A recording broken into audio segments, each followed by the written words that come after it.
Bapak Ibu yang dirahmati Allah, kesempatan yang berbahagia ini kita ingin membahas tentang niat. Bagaimana menata niat, karena niat ini satu amalan yang ternyata kata ulama ini adalah amalan yang paling sulit untuk menata niat. Ya, seorang Sufyan Ats-Tsauri mengatakan, ma'alajtu syai'an asyaddu alayya min niyatin li annaha taqalluba alayya. Tidak ada sesuatu yang paling berat untuk saya obati kecuali masalah niatku, karena sebab hatiku senantiasa berbolak-balik. Jadi yang paling susah itu menata niat. Kenapa kita ingin menata niat di bulan Rajab ini? Supaya nanti masuk bulan Sya'ban, masuk bulan Ramadan, amal soleh kita benar niatnya. Karena ada orang yang dia masuk bulan Ramadan, dia baca Quran, dia puasa, tapi mungkin niatnya bukan karena Allah. Karena ikut-ikutan saja. Lihat temannya hatam, dia mau hatam. Lihat temannya puasa, dia mau puasa. Makanya niat ini menjadi ukuran penting dalam melakukan amal soleh. Sampai Allah mengatakan melalui hadis Rasulullah, innallaha la yanzuru ila ajsamikum wala ila suwarikum walaki yanzuru ila qulubikum wa a'malikum. Sungguh Allah itu tidak lihat fisik, Allah tidak lihat cantik, Allah tidak lihat ganteng, Allah tidak melihat sorban, Allah tidak melihat sarung, Allah tidak lihat gamis. Yang Allah lihat adalah hati dan amal. Nah, Allah melihat hati kita, Allah melihat kalbu kita, sementara kita tidak pernah melihat hati kita, kita tidak pernah memperhatikan hati kita. Ya, sehingga nanti ada orang-orang yang ternyata ketika dihisap oleh Allah, amal solehnya tidak menjadi amal soleh karena salah dalam masalah niat. Jadi tata niat kita. Bapak Ibu dirahmati Allah, sekarang apa itu niat? Ini pelajaran dasar dulu nih. Apa itu niat? Ya, kata ulama, ya, niat itu qasdus syai' muqtarinan bi fi'li. Ya, qasdus syai', dia menyengaja melakukan sesuatu dari hati berbuah aplikasi. Ya, itu niat tuh. Jadi awalnya dari hati dulu. Kalau tidak dari hati berarti tidak sempurna niatnya. Karena memang niat itu amalan hati. Jadi sengaja, ya, menyengaja melakukan sesuatu dari hati, baru nanti dibuktikan dengan perbuatan. Itu baru namanya niat. Karena keinginan itu ada beberapa level. Kata para ulama, kalau dikatakan ini sudah niat atau belum? Saya kasih contoh. Kalau punya keinginan baru terbesit lewat, ya, baru lewat saja. Misalnya bulan Ramadan, karena sebentar lagi Ramadan, kita ambil contoh bulan Ramadan. Siang hari tiba-tiba terbesit dalam pikirannya, kayaknya marjan enak nih. Hanya lewat itu, Pak, hanya lewat. Tapi setelah itu hilang, itu namanya hajis. Itu namanya hajis. Baru lewat saja. Lalu keinginan itu muncul lagi dan terus masuk dalam pikiran. Ya, nggak hilang itu. Pokoknya lihat suaminya kok jadi marjan, lihat istrinya jadi marjan, lihat anaknya jadi marjan. Nah, itu sudah masuk ke dalam pikiran. Nah, namanya khatirah. Ya, namanya khatirah. Makanya ada dalam sebuah hadis, salah satu di antara surga itu cirinya adalah mala ainun ra'at wala udhunun sami'at wa ma khatara ala qalbil bashar. Surga itu nggak bisa dilihat dengan mata, tidak pernah bisa didengar oleh telinga kenikmatannya, dan tidak pernah difikirkan terbesit dalam hati.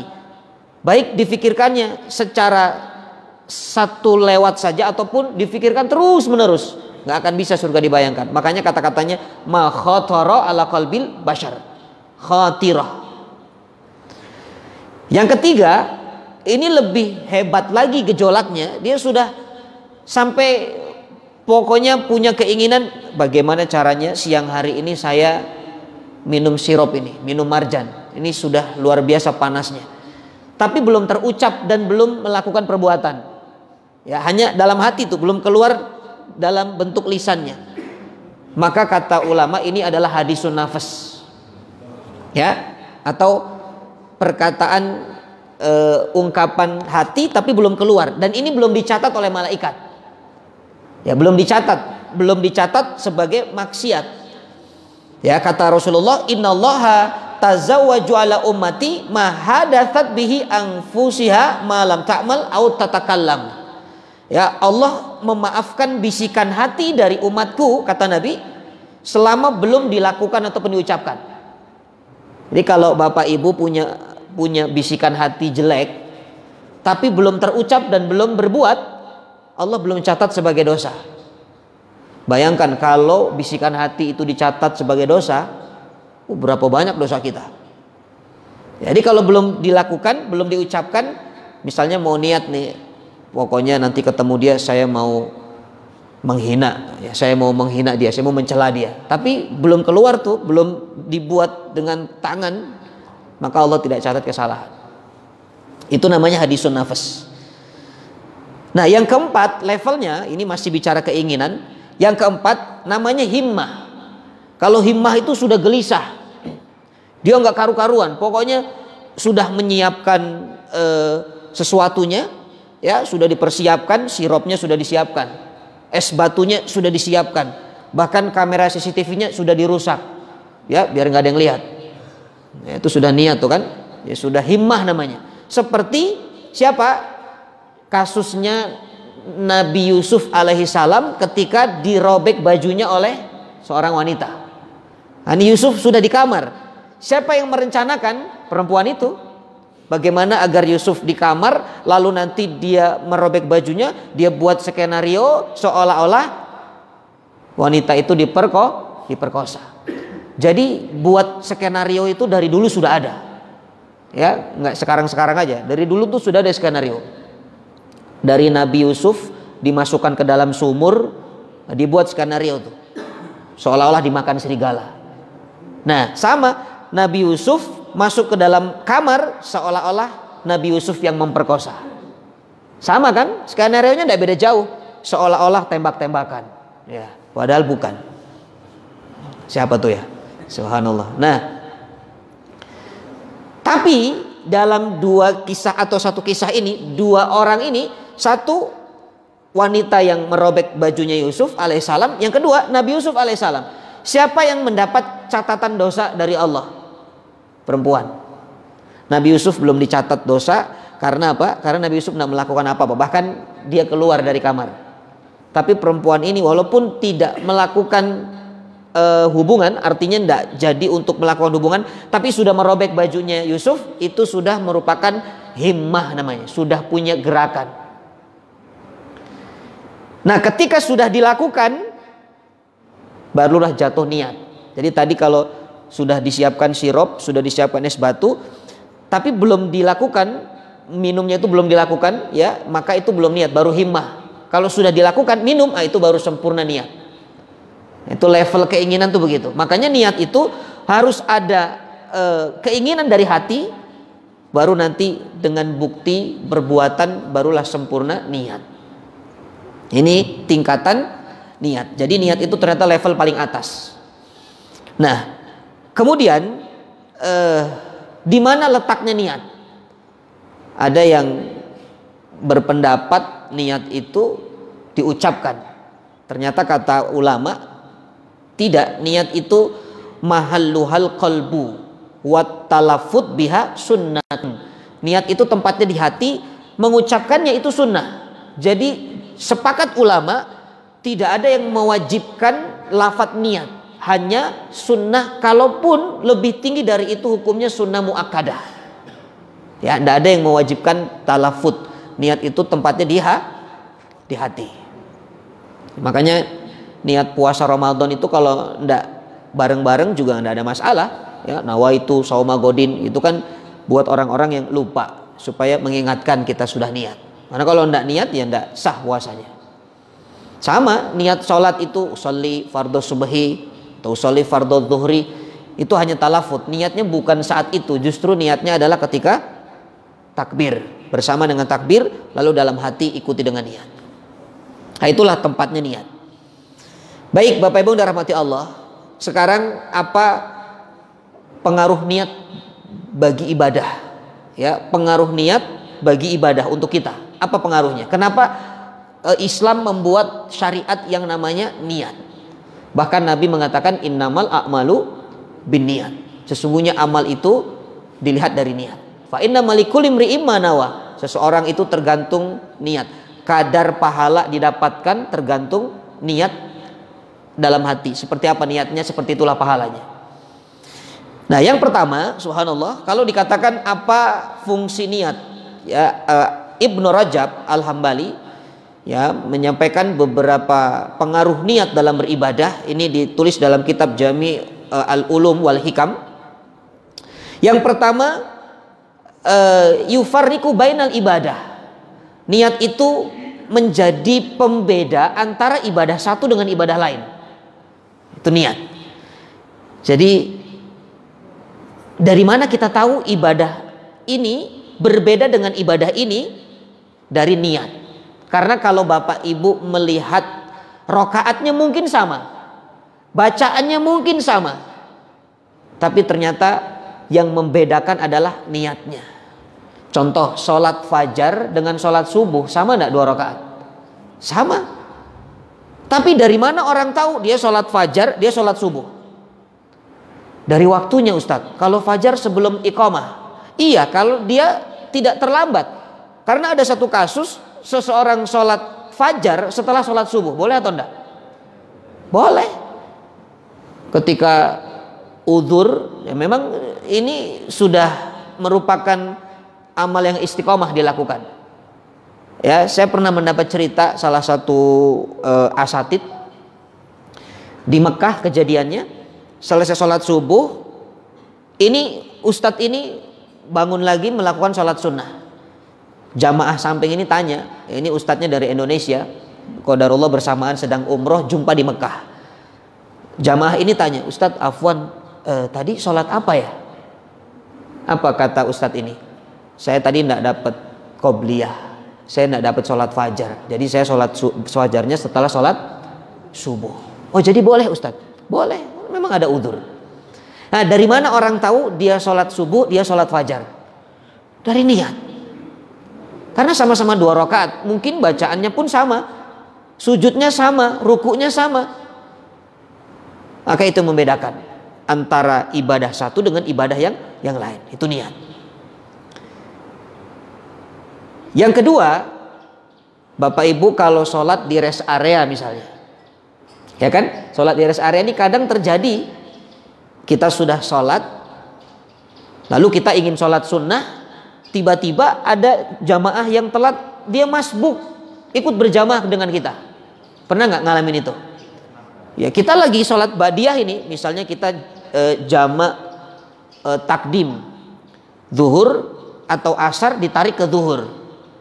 Nah, setelah zuhur kan ada sholat sunnah, kita sholat, ternyata ada makmum yang masbuk, dia ikut berjamaah. Terus apa yang kita lakukan? Apakah sholat dia sah? Sementara kita sholat sunnah dan dia tidak tahu, dan kita tidak mungkin kasih tahu. Lagi sholat Allahu Akbar, dia ingin ikut jamaah sunnah, nggak mungkin, ya kan?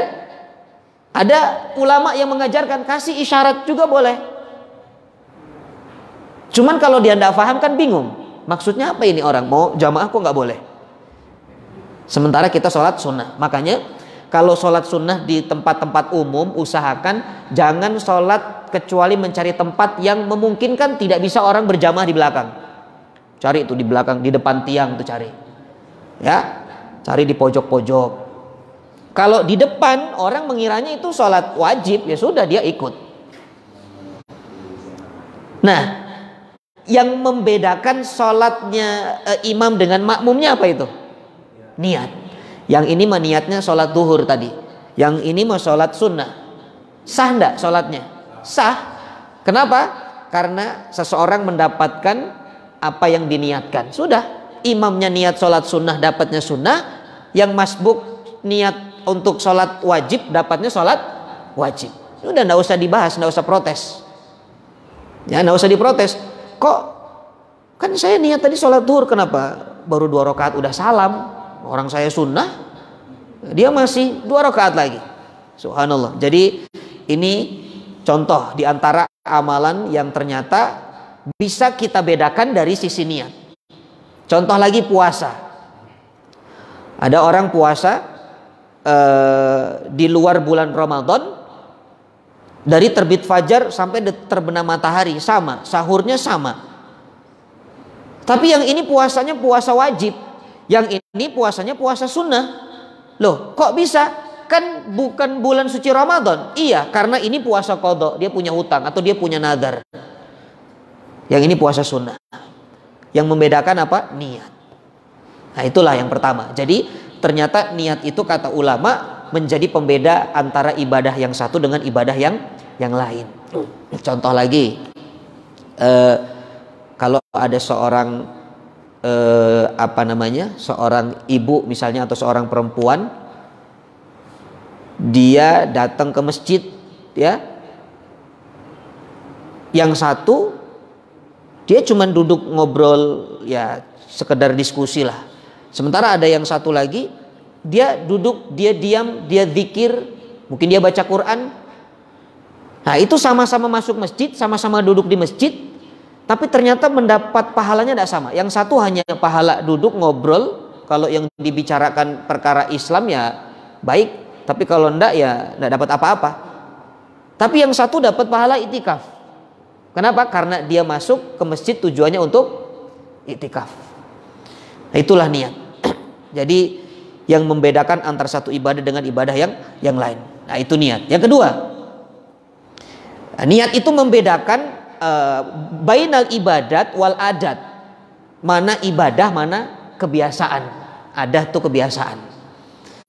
Bapak Ibu punya kebiasaan satu hari mandi 2 kali, ya kan? Itu mandi kebiasaan saja. Mungkin ada yang mandinya kalau tinggalnya di daerah dingin, mandinya cukup 1 hari 1 kali. Pagi saja Ustadz mandinya.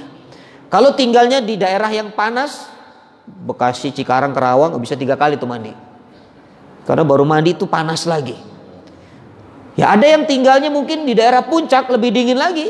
Nah, itu mandinya mandi Daud, sehari mandi sehari enggak. Sehari mandi sehari enggak. Subhanallah. Itu kebiasaan. Sekarang yang membedakan ini mandi mendapat pahala, ini mandi hanya kebiasaan. Dari mana? Dari niat. Ada nggak mandi yang bisa mendatangkan pahala? Mandi sunnah. Itu hari Jumat. Hari Jumat kalau bapaknya mandi cuman mandi biasa, berarti nggak dapat apa-apa. Tapi kalau diniatkan, Bismillah, saya ingin mandi sunnah. Nawaitul ghuslah, ya, sunnah. Saya niat mandi sunnah. Dapat pahala nggak mandinya itu? Dapat pahala. Apalagi kalau mandi wajib. Nah, ini hukumnya wajib, harus mandi. Makanya ada satu kasus, seorang suami menggauli istrinya setelah sholat subuh di hari Jumat, lalu dia menunda mandinya. Nanti tanggung, mau Jumatan baru mandi. Ternyata begitu sholat Jumat, mau sholat, dia mandi. Selesai sholat Jumat, sudah salam, Assalamualaikum warahmatullahi wabarakatuh, Assalamualaikum warahmatullahi wabarakatuh. Baru ingat, astagfirullah, saya belum mandi junub. Tadi mandi biasa saja. Kira-kira sholatnya sah nggak itu? Batal dia sholat Jumatnya. Sholat Jumatnya harus ganti sholat duhur. Apa yang membuat dia tidak sah sholat Jumat? Hanya karena mandi tidak menggunakan niat mengangkat hadas besar. Karena dia punya hadas. Hadasnya hadas besar. Itu niat tuh. Membedakan mana adat, mana ibadat. Ya, misalnya kita lagi tidak makan. Dari pagi sampai siang itu tidak makan, tidak minum. Yang satu nggak pakai niat. Memang saya mau diet Ustadz. Nggak makan, nggak minum. Sudah. Itu program. Tapi yang satu karena melihat jam, kayaknya tanggung nih. Sebentar lagi maghrib. Saya niatkan puasa lah. Ini hari Senin, hari Kamis. Dapat pahala nggak itu? Dapat. Karena niat. Jadi yang satu hanya kebiasaan memang tidak makan karena ingin menurunkan berat badan. Tapi yang satu dia tidak hanya kebiasaan tidak makan, tapi dia niatkan untuk melakukan amalan sunnah atau puasa. Mendapat pahala dari Allah. Itu dahsyatnya niat tuh. Ya, subhanallah. Jadi yang kedua, niat membedakan mana ibadat, mana adat. Yang ketiga, nah, niat membedakan tujuan seseorang dalam beribadah. Kita ibadah itu punya tujuan. Apa tujuan ibadah itu? Mencari ridhonya Allah. Itulah yang disebut dengan ikhlas. Wa ma umiru illa liya'budullaha mukhlishina lahuddin. Dan aku tidak suruh engkau untuk menyembah Allah maksudnya, kecuali ikhlas. Ikhlas karena mengharap wajahnya Allah. Tapi Bapak Ibu dirahmati Allah, ikhlas itu ada musuhnya. Apa musuhnya ikhlas?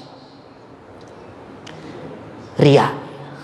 Tuh, ikhlas itu punya musuh. Jadi setiap amal soleh itu ada musuhnya. Musuh paling besar, paling nyata, setan, hawa nafsu. Tapi di setiap perbuatan kita juga ada musuh. Contoh, ibadah itu syaratnya adalah harus mengikuti Nabi. Ya, mutatabiatur Rasul, muta'abatur Rasul, ikut Rasulullah. Tapi ada musuhnya. Apa musuhnya? Bid'ah. Yang nggak ikut Nabi itu sesat kan? Atau rasa malas, itu musuhnya. Karena syarat ikut Rasulullah, dia harus ngaji, harus tahu. Dari mana dia tahu kalau nggak belajar? Tapi ada musuhnya namanya malas. Yang kedua, syarat ibadah itu ikhlas. Ikhlas juga punya musuh namanya ria. Ya, apa itu ria? Ria itu dia memperlihatkan amal solehnya, berharap ingin dipuji manusia. Itu musuhnya ikhlas. Ya, bahkan ria ini kata Nabi, subhanallah, saking bahayanya buat kita. Apa kata Nabi? Inna akhwafa ma akhafu alaikum asyirkul asgar. Sungguh yang paling aku takutkan atas kalian, kata Nabi ini kepada para sahabat, syirik kecil. Jadi syirik itu ada dua, ada syirik kecil, ada syirik yang besar. Syirik kecil itu tidak sampai memasukkan ke dalam neraka jahanam selama-lamanya. Taubatnya membuat dia mungkin dikatakan diampuni kesalahannya. Kalau dia mati pun Allah tetap ampuni, tapi disikatulin neraka. Itu syirik kecil. Tapi syirik besar itu tidak bisa. Kalau tidak taubat, ya lebih dahulu dia mati, maka akan membuat dia khalidina fiha abadan, kekal dalam neraka. Itu bedanya. Nah, syirik kecil ini termasuk dikatakan ternyata adalah penyakit riya, mau dilihat orang. Jadi kalau ngaji itu maunya dilihat orang. Ini sifat orang munafik.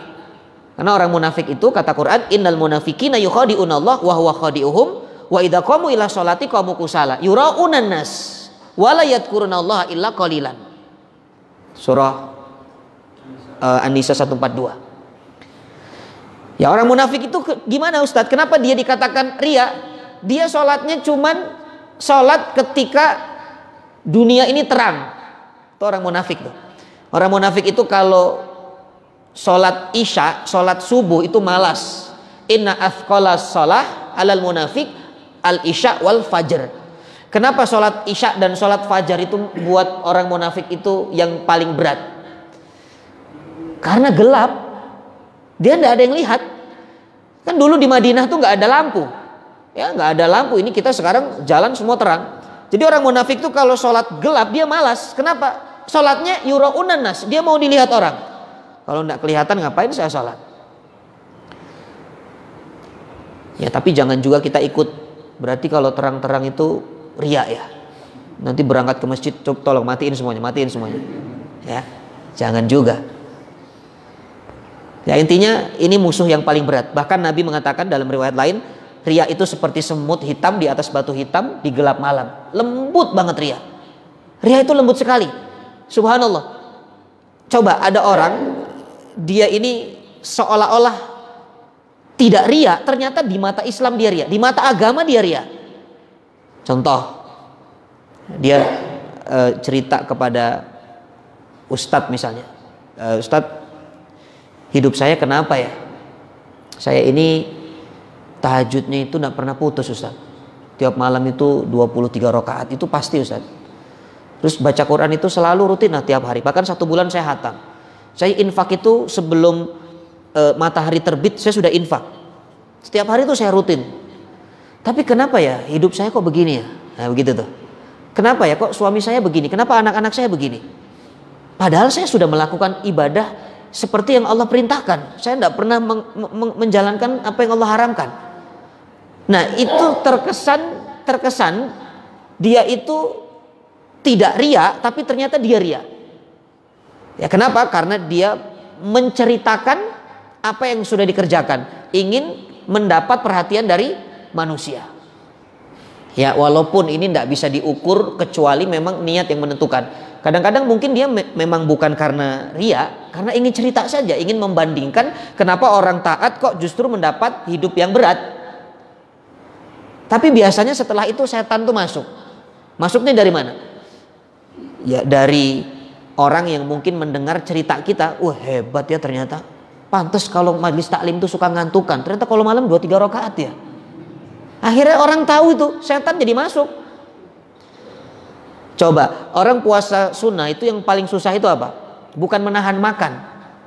Ini yang suka puasa sunnah nih kalau di kantor itu jam istirahat teman-temannya makan kan semua? Makan tuh. Kita ikut-ikut kumpul lah di sana. Karena ingin menjaga supaya orang tidak tahu. Tapi ternyata begitu berjalannya waktu teman-teman pada makan, kita bukan masalah mau makan, lauknya cuman ya mungkin padang itu mah biasa. Kita kuat untuk menahan itu. Tapi yang kita tidak kuat apa? Kok nggak ditanya ya? Saya kan nggak makan. Kok nggak ada yang nanya sih ini? Tuh. Akhirnya dia japri temannya. Tanya dong, tanya ini. Saya nggak makan, tanya ini, tanya. Baru ditanya. Kenapa nggak makan? Alhamdulillah saum. Baru dia, alhamdulillah orang udah tahu saya puasa. Nah, tuh tipis tuh, halus tuh ria. Makanya Nabi mengatakan dalam riwayat lain, ria itu bahayanya lebih bahaya dari fitnah dajjal. Tuh ria tuh. Kita kan tahu fitnah dajjal itu kan fitnah yang paling besar. Sampai kita diminta berlindung dari fitnah dajjal dalam ujung sholat kita itu. Bahkan siapa yang menghafal 10 ayat surah Al-Kahfi awal, Allah jaga dari fitnah dajjal. Tapi ternyata ada yang lebih ngeri dari fitnah dajjal, yaitu ria. Mana dajjal itu kan sakti, turunkan hujan, kata dajjal itu turun hujan. Ya sama imtiri, turun hujan. Ya art inbiti, tumbuh itu tanaman dari bumi. Ternyata ria itu lebih bahaya dari itu. Makanya ini musuh kita dalam ibadah itu penyakit ria. Ria punya teman akrab namanya sum'ah. Ya, sum'ah itu 2 cara bisa menceritakan amal soleh, namanya sum'ah juga, atau bisa mengeraskan suara, itu namanya sum'ah juga. Lagi sholat maghrib, ya sholat maghrib tiba-tiba begitu rakaat ketiga dia tahu itu bupati ikut jamaah. Begitu rakaat ketiga, wah ini imamnya saking dia merasa ada bupati di jamaah, itu rakaat ketiga pakai suara itu sholat. Bismillahirrahmanirrahim. Subhanallah. Bupatinya juga tidak tahu ilmu, akhirnya hebat imamnya. Sesat semuanya jadinya kan. Gara-gara mau didengar. Ya baca Quran kalau nggak ada orang pelan. Begitu orang banyak keras suaranya. Nah itu namanya sum'ah. Jadi temannya ria itu sum'ah. Hati-hati, itu adalah musuh daripada keikhlasan kita. Maka kenapa niat kita harus benar dalam masalah ibadah? Karena niat itu membedakan tujuan kita ibadah itu apa. Bahkan kalau nanti sudah bebas dari ria, ternyata ikhlas juga perlu perjuangan. Ikhlas itu levelnya tidak cuma 1. Ada orang ibadah, dia ngaji, dia sholat, dia taat, dia zakat, dia haji, dia umroh, tapi dia berharap imbalan dari Allah. Maksudnya dia minta dunia, dia minta akhirat. Ada nggak orang begitu? Ya, kita semua begitu. Selesai sholat nih, kita kan doa, Allahumma inna nas'aluka salamatan fid din, fid dunya wal akhirah, wa afiatan fil jasad, wa ziyadatan fil ilmi, wa barakatan fil rizki, dan seterusnya. Itu kan minta kepada Allah. Ya Allah, saya sudah sholat, saya sudah ngaji, saya sudah taat. Sekarang saya minta supaya itu ruko saya 4 pintu laku ya Allah. Ya Allah, itu karir suami saya naik ya Allah. Ya Allah, kuburan saya luaskan, terangkan. ya Allah terima amal soleh saya untuk pemberat timbangan kelak di akhirat. Itu kan minta balasan dari Allah. Itu kata ulama ikhlas tapi levelnya paling rendah. Ya, al-ikhlasu salasu darajat. Ikhlas itu 3 tingkatan. Level paling bawahnya ini, Pak. Dia ibadah tapi minta balasan pamrih dari Allah atas ibadah yang dilakukan. Boleh nggak ini? Boleh, ikhlas juga namanya, tapi nilainya kecil. Itu yang pertama. Yang kedua, ada orang ibadah, taat dia nak minta dunia, tapi langsung akhirat yang diminta. Ya Allah, saya tahajud supaya perjalanan saya di alam barzah itu Allah mudahkan. Ya Allah, saya sholat duha supaya nanti timbangan sedekah saya itu berat ya Allah. Ya Allah, saya ingin nyumbang masjid supaya nanti dibangunkan istana di surga. Mintanya itu akhirat. Makanya orang-orang seperti ini doanya Rabbana atina fil akhirati hasanah wa qina adzabannar. Dunianya nggak ikut. Kalau ada teman doanya begitu jangan diprotes. Rabbana atina fil akhirati hasanah. Dunianya belum, memang dia nggak butuh dunia. Karena yang dia tahu kalau minta air gelasnya ikut. Nih saya kalau minta teh pasti kasih gelas, nggak mungkin Ustadz buka mulutnya, dilempar. Minta gelas belum tentu ada air, tapi minta air pasti ada gelas. Ini orang-orang yang kedua nih begini, kalau dia kejar akhirat, dunia tuh ikut tuh. Makanya dia sudah nggak mikir lagi dunia, terserah Allah mau naikkan jabatan saya, Allah mau lancarkan bisnis saya, yang penting saya ibadah tujuannya adalah untuk akhirat. Saya percaya walal akhiratu khairul laka minal ula. Akhirat itu lebih utama daripada dunia. Bal tu'thirunal hayatad dunya. Ya, walal akhiratu khairu wa abqa. Ya, dunia itu apa dikatakan? Tetapi orang-orang banyak tertipu dengan dunia, sementara akhirat itu lebih baik dan abadi. Saya kejar akhirat, maka dunia itu ikut. Itu level kedua nih. Yang ketiga ini lebih hebat lagi. Dia ibadah, dia taat, dia lakukan semua ketaatan, dia tinggalkan semua yang Allah haramkan tanpa memikirkan pahala dan surga. Sudah, dia nggak mikir lagi, Pak. Ini levelnya udah mutmainnah. Kalau dari nafsunya ini sudah mutmainnah. Kenapa? Orang yang mutmainnah itu cirinya adalah mendapat nikmat, mendapat kemuliaan, mendapat karunia, tidak merasa mulia dengan itu semua, dan ketika mendapat musibah, mendapat ujian, mendapat kesulitan, tidak merasa hina dengan itu semua. Itu orang mutmainnah tuh. Jadi biasa saja, mau susah mau senang tetap pokoknya tujuan hidup saya adalah ibadah. Yang saya tahu kalau saya taat, saya jauhi maksiat, Allah pasti memberikan dunianya dan akhiratnya, karena dunia akhirat milik Allah. Nah, ini level paling tinggi, ini susah ini. Jadi kalau ada orang yang ibadah ditanya, kamu kenapa kok setiap hari rajin banget infak? Karena infak ini adalah perintah Allah. Wa mimma razaqnahum yunfikun. Kenapa rajin majlis taklim? Ini perintah Rasulullah. Thalabul ilmi faridatun ala kulli muslim wa muslimah. Kenapa pandai bersyukur? Karena perintah Allah. Fadkuruni adkurukum washkuruli wala takfurun. Oh, jadi syukurnya bukan karena dapat nikmat, bukan. Kalau syukur karena dapat nikmat, nanti ketika nikmatnya hilang, dia tidak syukur lagi tuh. Sama ibu-ibu ditanya, ibu kenapa sabar? Apa karena ibu ini banyak ujian hidupnya, banyak masalah? Bukan. Tapi karena sabar itu perintah Allah. Nah, ini level ikhlas yang paling tinggi. Makanya Bapak Ibu dirahmati Allah, nanti ada orang-orang yang ketika dia sudah punya level ikhlas tinggi, dia tidak lagi melihat nikmat Allah, tapi yang dilihat adalah yang memberi nikmat. Namanya ru'yatul mun'im. Jadi ada dua, ru'yatul ni'am, ada ru'yatul mun'im. Melihat yang kasih nikmat itu siapa. Kalau yang dilihat adalah yang memberi nikmat, kita tidak akan pernah mengeluh dengan apapun yang Allah kasih. Ya, nggak pernah mengeluh karena yang dilihatnya Allah. Punya istri makin hari makin cerewet misalnya. Tuh bapak tuh udah nggak ngeluh, Pak. Kenapa? Karena yang dilihat bukan istrinya, tapi yang ngasih istri ini siapa? Allah. Turu'atul mun'im. Ibu juga begitu. Bapaknya keluar kota, pulang bawa daster, ternyata dasternya ukurannya besar. Ibu nggak akan marah, ibu nggak akan suudzon. ayah, ini kenapa triple XL? Ini buat istri yang mana? Kan ayah tahu ukuran mama XL. Kenapa triple XL? Nah, kalau yang dilihat dasternya marah itu. Tapi kalau yang dilihat Allahnya, oh iya, yang kasih daster ini Allah. Dititipkan ke suami. Oh, nggak boleh marah. Mungkin 3 bulan lagi ukuran saya triple XL. Udah aman itu. Ya Bu ya.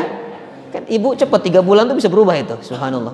Apalagi hidupnya makmur. Sebulan suaminya ngasih tuh 50 juta sebulan. Wah, itu langsung itu. Subhanallah.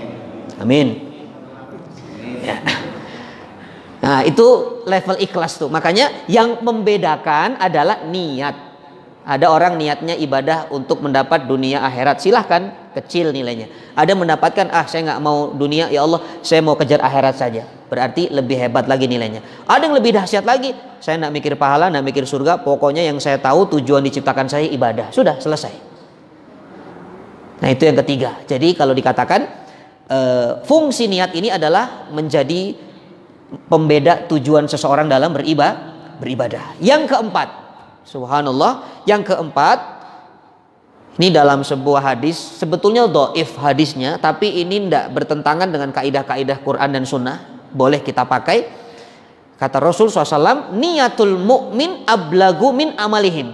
Niat seorang yang beriman itu lebih tinggi daripada amal solehnya itu sendiri. Jadi niat kita ini lebih tinggi nilainya dibanding dengan amal soleh kita sendiri. Loh, kok bisa? Nah, maka ulama menjawab, alasannya satu, karena boleh jadi niat itu mendapat pahala tanpa amal. Tapi sebaliknya, amal tidak akan mendapat pahala tanpa ada niat. Ini Bapak Ibu kalau sudah punya niat, walaupun tidak melakukan, itu sudah berpahala. Tapi syaratnya harus dengan sungguh-sungguh. Niatnya itu nggak cuma niat ya. Jadi kalau cuma niat berarti belum melakukan gerakan, itu namanya tadi apa? Khotirah atau himmah. Belum sampai level niat. Yang dikatakan ini adalah sudah sampai level niat, ada gerakan.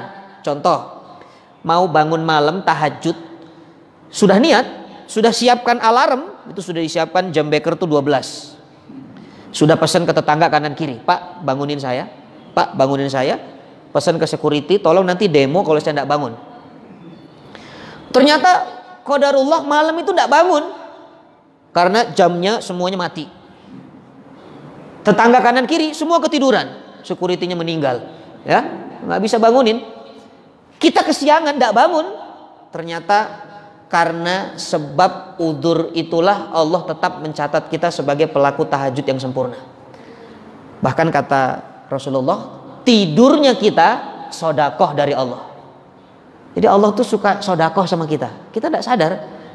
Bapak Ibu capek karena Bapak Ibu sudah istiqomah menjaga sholat malam, tapi karena capek saat itu, mungkin keluar kota, capek nyetir, tidur, saking nyenyaknya tidur tidak bangun malam. Allah tetap kasih pahala tahajud, tapi Allah juga sedekah tidur sama kita. Ya, tapi ada syarat ketentuan. Artinya dia sudah sungguh-sungguh dan dia sudah istiqomah dalam amalan itu. Ini yang pertama. Jadi boleh jadi niat mendapat pahala tanpa amal, tapi amal tidak dapat pahala tanpa niat. Yang kedua, ya, yang kedua, kenapa niat lebih tinggi dari amal? Yang kedua, karena niat itu adalah amalan hati. Sementara ibadah lain itu adalah amalan badan. Nah, ulama memperumpamakan amalan hati itu seperti raja. Amalan badan yang lain itu seperti prajurit. Raja sama prajurit mana lebih hebat? Raja. Dan amalan niat itu, Pak, amalan hati itu lebih mudah disembunyikan daripada amalan badan. Coba kalau Bapak Ibu punya amalan husnudzon, itu amalan hati tuh. Punya amalan sabar, punya amalan zikir dalam hati, orang itu nggak tahu kalau kita nggak cerita-cerita. Makanya amalan hati lebih mudah disembunyikan daripada amalan badan, sehingga amalan hati itu lebih mudah diselamatkan dari riya dibandingkan dengan amalan badan. Makanya ini dahsyatnya amalan hati. Kadang-kadang kita kan pengennya dipuji, udah bener hati kita ini, sudah benar disembunyikan, ternyata iseng-iseng kita posting, jadinya orang tahu, ya kan? Alhamdulillah ya Allah, dinginnya angin malam, di sepertiga malam, ku bentangkan sajadah panjang, kusungkurkan keningku, subhanallah. Setelah itu, sampai aku tertidur lelap sehingga subuh kesiangan. Nah ini salah. Ya, ini ibadah tahajudnya ini tidak beri efek ini, malah subuhnya kesiangan. Nah, karena orang tahu, jadi kita dipuji. Makanya amalan hati ini kalau sudah sembunyi, sudah sembunyikan, rahasiakan saja, nggak usah dikasih tahu orang. Bahkan suami sendiri, istri sendiri jangan tahu. Terus kita tuh harus punya amalan sir. Jangan sampai ada orang yang tahu kecuali kita dan Allah. Nah ini dilakukan oleh salafus saleh. Kenapa? Supaya menjaga niat itu lurus. Makanya ulama mengajarkan begini, untuk menjaga dari penyakit riya, kalau infak, sedekah, misalnya bapak ibu infak ke Masjid Al-Mukhlisin ini, kasih DKM 5 juta. Tapi tolong nanti disampaikan di jamaah 500 ribu. Tuh. Boleh itu untuk menjaga niat kita. Pak, tolong ya, saya kasih 5 juta, tapi tolong nanti kalau diumumkan sampaikan 500 ribu. Nah itu yang 4.500.000 tidak disebut. Tapi itu nggak mudah Pak, godaannya berat. Begitu disebutkan, alhamdulillah ada infak dari Bapak Fulan 500 ribu rupiah. Tiba-tiba sebelahnya ngobrol, cuma 500 ribu dia. Itu rumahnya aja tingkat 5, mobilnya baru ganti 500 ribu. Itu bisa goyang tuh. Maaf Pak, saya cancel, sebutkan semua. Bisa jadi tuh. Iya, makanya ngelatih diri untuk nggak ria itu seperti itu para ulama. Jadi kalau ibu bapak punya amalan tahajud 23 rakaat, ya kalau ada yang tanya ceritakan, alhamdulillah saya 2 rakaat cukuplah, 1 witir. Cukup. Itu juga ada yang ngomong, cuma 2 rakaat 1 witir, tapi kalau kerja ngantuknya terus-terusan. Enggak 2 rakaat, 23 sebenarnya saya. Bisa jadi begitu. Ya, jadi amalan hati itu subhanallah, jaga. Betul-betul bisa membuat kita menjadi tinggi derajatnya kalau kita jaga. Ya, jadi subhanallah dikatakan yang kedua ini, niat ini adalah amalan hati, maka derajatnya lebih tinggi dari amalan badan. Yang ketiga, ya, dikatakan kenapa niat itu lebih tinggi daripada amalan badan. Ya, di dalam hadis Rasulullah SAW, saya bacakan satu hadis saja sebagai contoh. Saya terjemahkan bebas. Ada kisah 2 orang, yang satu kaya, yang satu miskin. Ya, yang satu kaya, satu miskin. Yang kaya ini rajin memberikan sumbangan ke si miskin. Bahkan tetangga-tetangga itu yang susah tuh dikasih itu sumbangan-sumbangan. Yang miskin ini suka ikut antrian. Jadi sudah sering, ini sudah hafal dia. Pasti urutan 10 ini orang. Antri tuh dikasih. Tapi yang miskin itu dalam hatinya ketika dia melihat orang kaya itu membagikan sumbangan, dia punya keinginan. Sehingga keinginan itu membuat dia dan si kaya surganya sama. Nanti ketika di akhirat di surga, ini si kaya dan si miskin surganya sama. Sampai si kaya ini kaget, loh, ini orang kan dulu yang antri sembako ini, mau antri lagi di sini. Lalu sudah di surga. Lalu dia protes ke Allah, ya Allah, ini yang miskin kenapa surganya sama dengan saya? Kan saya yang sering bagi-bagi sembako ke dia. Apa kata Allah? Waktu dia dapat sembako darimu dulu di dunia, hatinya mengatakan, ya Allah, kalau aku mendapatkan kekayaan seperti Fulan, aku akan melakukan amalan seperti yang dilakukan oleh Fulan. Dari sejak saat itu Allah catat niatnya menjadi niat seorang yang ahli sedekah. Surganya sama. Itulah dahsyatnya niat. Makanya banyak-banyak niat aja Pak, tidak ada masalah. Ya, lihat orang kaya nyumbang masjid, niat saja, ya Allah, kalau saya kaya, saya mau sumbang sama dengan dia. Tapi dengan syarat memang kita tidak mampu saat itu. Ya, kalau sudah betul-betul kaya, ternyata kita tidak nyumbang, berarti batal. Allah tidak anggap itu sebagai niat. Kadang-kadang kan begitu. Nanti kalau dapat THR 5 juta buat masjid pokoknya. Ternyata begitu dapat THR kayaknya 4 juta cukup deh. Kayaknya gede banget 4 juta Ustaz. 3 juta lumayan sih. 3 juta ya. Aduh, 3 juta. 300 ribu bisa lah. Kan Allah itu tidak lihat kuantitas, yang penting kualitasnya kan. Lebih baik 300.000 ikhlas daripada 3 juta tidak ikhlas. Nah, jadi akhirnya bikin fatwa sendiri dia. Ya itu was-was namanya. Ya makanya saya sering menceritakan ini. Mungkin pernah saya sampaikan, sahabat Nabi namanya Utsman bin Affan. Utsman itu tidak ikut perang Badar karena istrinya Ruqayyah sakit. Ya Utsman ini kan sahabat yang menikahi 2 putri Nabi kan. Disebut Datun Nurain kan, ahli surga, dijamin surga oleh Nabi. Tapi nggak ikut perang Badar saat itu, padahal perang itu wajib. Ketika Rasulullah suruh jihad, berangkat. Utsman sudah mau berangkat, tapi kata Nabi, Utsman kamu nggak usah berangkat, istrimu sakit. Nah ini pelajaran juga bagi para bapak, kalau istrinya sakit, pokoknya lebih hebat jihadnya menjaga istri sakit. Jadi futsal bulu tangkis itu nggak ada manfaatnya. Apalagi mancing, goes. Nah ini dalil buat ibu nanti. Jadi kalau ibu sakit, sampaikan, wahai ayah, ayah ngaji nggak kemarin hari Minggu? Ingat nggak? Sahabat Utsman mau perang saja nggak boleh. Ini ayah cuman mancing, nggak ada mancing-mancing. Jaga mamah sakit. Subhanallah, itu jihad namanya. Tapi hasilnya Pak, kalau kita baca kitab Sirah Nabawiyah, siapapun penulisnya, nama sahabat Utsman bin Affan ini termasuk 313 sahabat yang ikut perang Badar. Dia termasuk ahli Badar, padahal tidak ikut perang Badar. Ya, maka itulah dahsyatnya niat. Niat lebih tinggi dari amal badan. Ya, maka tata niat kita. Itu yang keempat. Yang kelima, subhanallah, apa pengaruh niat? Kata ulama, yang kelima, niat mempengaruhi kadar pahala. Sebanyak apa pahala kita tergantung sebanyak apa niat kita. Ya, rubba amalin sogir tukabbiruh niyah wa rubba amalin kabir tusoggiruh niyat. Berapa banyak amalannya kecil di mata manusia, tapi besar di mata Allah karena benar niatnya. Ada pelacur kasih minum seekor anjing, cuman kasih minum seekor anjing, airnya juga air sumur, air sungai, tapi masuk surga. Apalagi ngasih minum ustadz teh lagi. Subhanallah, ini luar biasa ini. Mudah-mudahan yang kasih ini ahli surga. Amin. Ya, kalau yang kasih ini ahli surga, kalau sudah di surga ajak saya juga, ya. Subhanallah.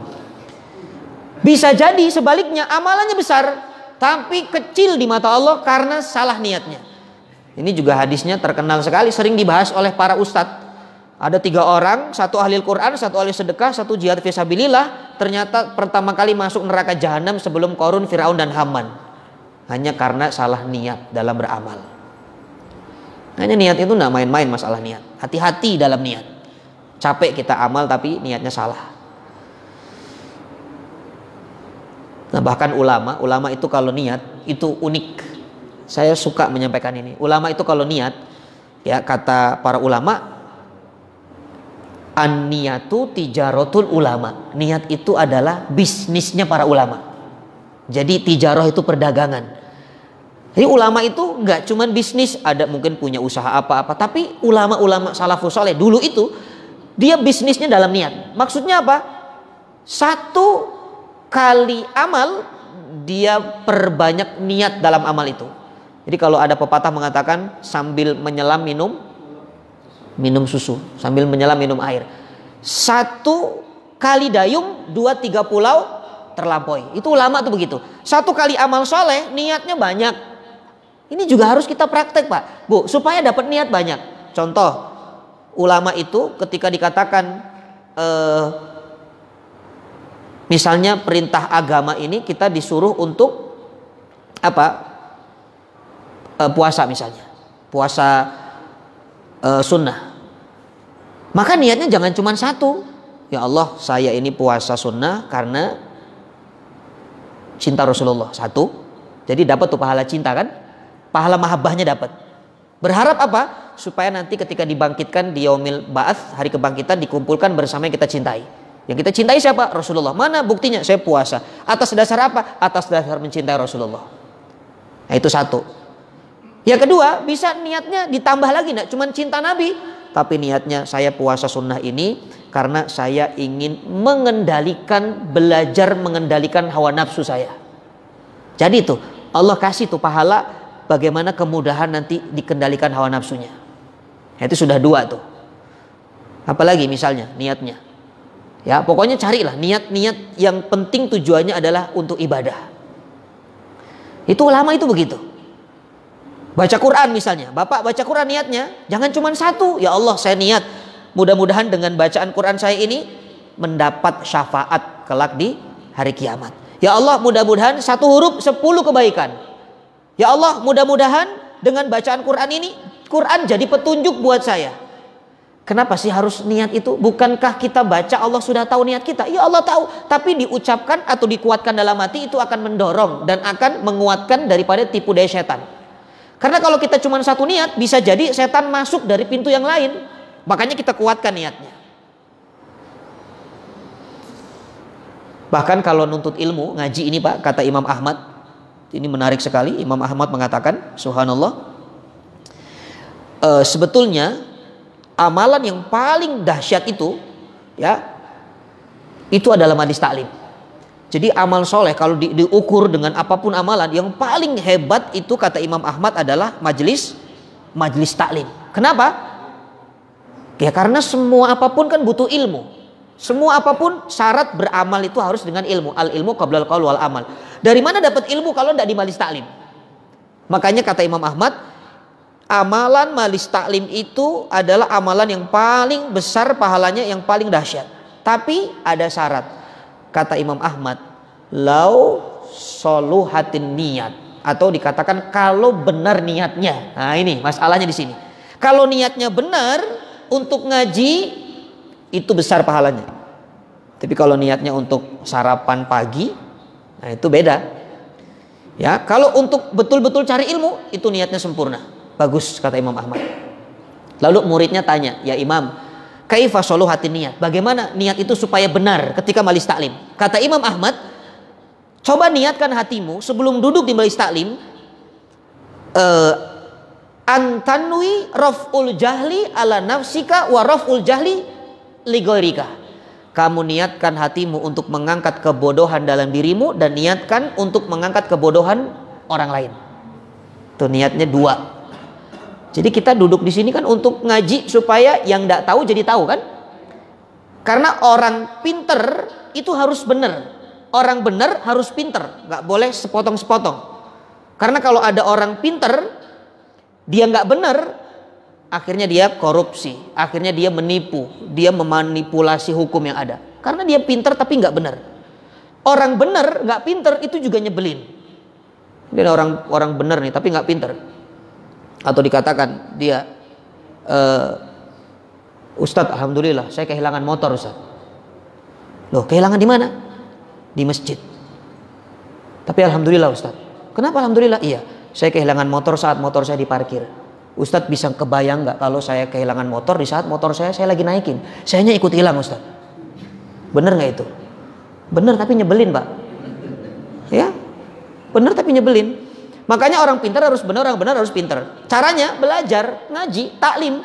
Bahkan beberapa keterangan Rasulullah kasih motivasi orang yang majlis taklim.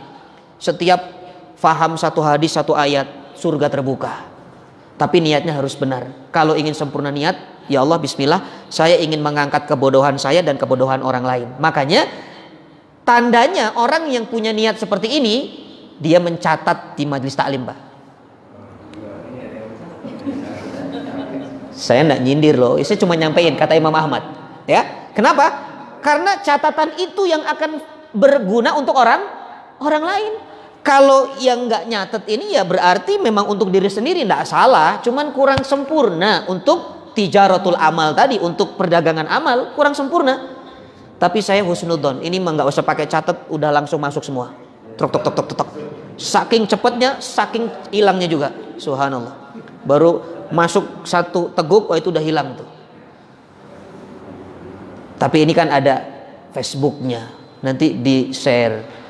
Makanya orang-orang yang rajin mencatat taklim itu, lalu diniatkan untuk di share ke jamaah yang tidak ikut, disampaikan ilmu itu ke keluarga lah minimal, dia dapat pahala kesempurnaan niat. Inilah para ulama melakukan tijaratul amal. Ya, jadi ini adalah poin yang kelima. Kira-kira jelas ya? Ya, apapun lah, pokoknya saya hanya kasih beberapa contoh. Nanti kalau ingin melakukan amal soleh, punya niat, tolong jangan satu niat. Ya, niatnya yang banyak. Ya, minimal kalau satu ini gugur niatnya, masih ada satu lagi, masih ada satu lagi. Ya, jadi berbisnis dengan Allah itu akan lebih pasti balasannya daripada berbisnis dengan manusia. Ya, jual belilah sama Allah. Di antara caranya adalah para ulama mengajarkan perdagangan niat, ya, perdagangan niat. Ya, contoh lagi, satu lagi ya, tanggung tentang berdoa misalnya. Imam As-Sa'di mencontohkan tentang doa. Kebanyakan orang doa itu cuman minta apa yang diinginkan, sudah. Jadi memang doa itu identiknya punya permintaan, apa yang diinginkan Allah kabulkan, sudah selesai. Makanya kadang-kadang kalau niatnya seperti ini, ketika doanya belum dikabulkan, dia akan meragukan Allah. Dia ragu tuh sama Allah. Kenapa? Karena kok itu sudah doa tidak dikabul, Ustaz. Akhirnya dia malas doa. Ya Allah, doa saya Ramadan tahun kemarin belum dikabulkan, maka Ramadan tahun ini doa saya mirip dengan kemarin. Udah, malas dia doa lagi. Naudzubillah. Ya, tidak boleh, itu namanya apatis. Walaupun kadang-kadang doa itu misterius, memang kita minta A dikasihnya B kan, kita kan nggak tahu. Karena Allah itu yang memberikan kebutuhan kita, Allah tidak memberikan keinginan kita. Keinginan belum tentu Allah kabulkan, tapi kalau kebutuhan Allah pasti kasih. Karena kita butuh. Ya ayyuhalladzina amanu, ya ayyuhan nasu antumul fuqara'u ilallah. Hai manusia, kalian itu butuh Allah. Jadi Allah yang kasih, yang dikasih kebutuhan, bukan keinginan. Makanya kalau doa, coba dicek permintaan kita itu kebutuhan atau keinginan. Kalau keinginan, maka la yukallifullahu nafsan illa wus'aha. Allah tidak mungkin kasih beban kita tidak sanggup. Karena banyak contoh, dulu ada orang di zaman Nabi, dia miskin, lalu dia minta doa kepada Allah melalui Nabi, didoakan Nabi, dia kaya, setelah kaya lupa masjid. Ya kan? Sa'labah itu setelah kaya nggak ke masjid, setelah kaya diminta sedekah nggak mau. Dia bilang ini hasil kerja keras saya. Dia belum sanggup menerima itu. Makanya Allah kasih kebutuhan. Ada orang, ya Allah berikan saya mobil 2 pintu ya Allah. Saya ingin seperti Raffi Ahmad, Andre Taulani, Sultan Bintaro, Sultan Andara. Saya minta mobil 2 pintu. Dikasih Allah, tapi pickup. 2 pintu nggak Pak pickup? 2 pintu. Ternyata yang doa siapa? Tukang sayur. Mana lebih pas tukang sayur? Dapat pickup atau Lamborghini? Pickup. Dia bisa bawa timun, dia bisa bawa kangkung. Karena Allah tahu kamu itu butuhnya pickup, jangan minta Lamborghini. Nggak bisa Lamborghini belanja ke Pondok Labu, repot Pak. Makanya kalau doa jangan cuma memikirkan punya keinginan, tapi coba ini butuh atau enggak ya. Kadang-kadang Allah kasih nggak kepake juga, mubadir, akhirnya dihisab nggak itu? Dihisab. Ya, maka kata Imam As-Sa'di apa? Tolong niatkan ketika doa itu ibadah. Nah, kita jarang nih. Kita tidak terpikir kalau doa kita itu ibadah. Sehingga kalau itu sudah kita yakini sebagai ibadah, ya kita sudah tidak mikir lagi tuh dikabul atau enggak ya. Pokoknya pasti dikabul. Wa idza sa'alaka ibadi anni fa inni qarib ujibu da'watad da'i dadaan. Dalam ayat lain, ud'uni astajib lakum. Sudah, doa sama dengan dikabulkan. Nggak usah lagi ragu sama Allah. Jadi kalau sudah niatnya ibadah, kata Nabi, ad-du'au wal ibadah. Doa itu ibadah. Jadi sekali ibu bapak doa, pahala. 2 kali doa, 2 pahala. 3 kali, 3 pahala. Terus doa, terus pahala. Jadi nggak ada kata males dalam doa.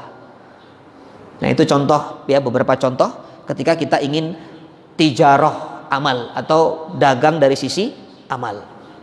Baik, Bapak Ibu dirahmati Allah, ihtitam penutupnya. Ya, dari Abdullah bin Imam Ahmad. Ini adalah anaknya Imam Ahmad. Abdullah ini tanya kepada ayahnya, kepada Imam Ahmad, ya abati, wahai bapakku, ausini, nasihati aku, berikan wasiat kepadaku ya ayah. Kata Imam Ahmad kepada putranya, ya bunai, inwil khair fa innaka la tazalu bi khairin ma nawaital khair. Wahai Abdullah anakku, inwil khair, selalulah kamu niat dalam kebaikan. Pokoknya setiap bangun tidur, ya 1 hari itu kamu hidup selalu niat dalam kebaikan. Apapun niat kamu, yang penting niatnya dalam kebaikan. Kenapa? Karena fa innaka la tazalu bi khairin ma nawaital khair. Karena kamu senantiasa akan selalu berada di dalam kebaikan selama niatmu baik. Jadi kita kalau mau kerja Pak, ini yang keluar rumah kalau mau kerja itu niatnya baik terus Pak. Ya Allah, saya nanti mau kalau ketemu orang saya mau ucap salam pertama kali. Itu sudah ngamalin tuh kan? Karena muslim itu kalau ketemu adalah pertama kali idza laqitahu fasallim alaihi. Tapi harus ada niat supaya jadi pahala Pak. Kalau nanti kita ternyata tidak melakukan udzur, misalnya ya Allah kok nggak ketemu orang ini, berarti nggak bisa salam. Jangan nggak ketemu orang salam juga. Ya Allah, kalau ketemu orang saya mau senyum nanti. Karena kata Nabi, tabassumuka fi wajhi akhika shadaqah. Ketemu orang tuh senyum. Nggak ketemu jangan senyum. Nanti Kang Sona udah lama. Gitu nanti. Ya Allah, saya mau keluar rumah ini mau kasih ini nasi sarapan, nasi uduk ke siapa ini nanti. Itu sudah dibungkus Pak, sudah beli tuh. Di tukang nasi uduk beli, bawa kerja, ketemu tukang sampah, ketemu apa kasih Pak. Selama kita berada dalam niat yang baik, maka kalau ajal kita hari itu, mati kita dalam keadaan husnul khatimah. Kenapa? Karena niatnya baik. Subhanallah. Ini nggak usah amalan-amalan berat. Bapak ibu punya niat baik, mati sudah dicatat husnul khatimah. Kenapa? Penutupnya baik. Dari mana tahu baiknya? Dari niat. Karena niat yang menentukan, bukan amalan badan. Maka mudah-mudahan Allah jaga niat kita. Allah bantu kita menata niat kita. Apalagi ini sudah masuk bulan-bulan yang mendekati kepada bulan Ramadan.